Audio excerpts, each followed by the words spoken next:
Today, anybody with a smartphone can easily go to Google Earth and find a satellite photo of their current location. However, it didn't used to be that easy.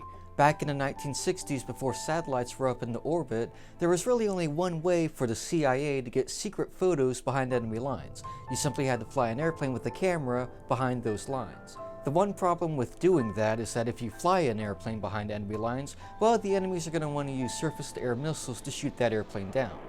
Therefore, the CIA had to build an airplane that could fly higher and faster than any missile that could shoot at it, which is exactly what they did by building the SR-71.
During the 1960s, the former Soviet Union and America were embroiled in the largest arms race the world had ever seen.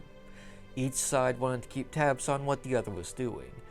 The problem was that during the 1950s and 60s, rocket and satellite technology were still in their infancy, and all the bugs had yet to be worked out. In fact, it would take until 1962 until the Mercury space program could safely put a man into low Earth orbit. But in the meantime, the CIA wasn't about to wait for satellites to be put up in low Earth orbit.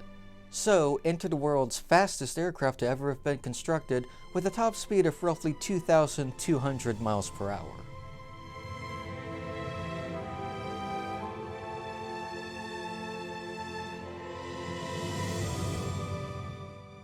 The SR-71 was the brainchild of aerospace engineering extraordinaire Kelly Johnson, who designed the airplane with only one goal in mind: top speed.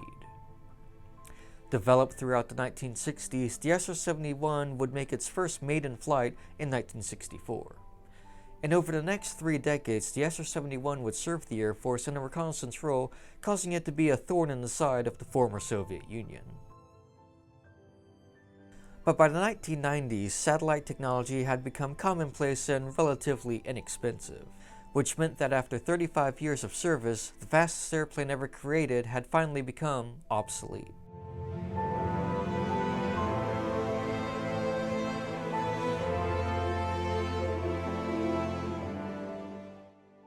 However, despite the SR-71's job being taken over by satellites, and the fact that the aircraft design is nearly half a century old this year, it's still on the cutting edge of aerospace technology, setting numerous altitude and speed records that will most likely never be beat.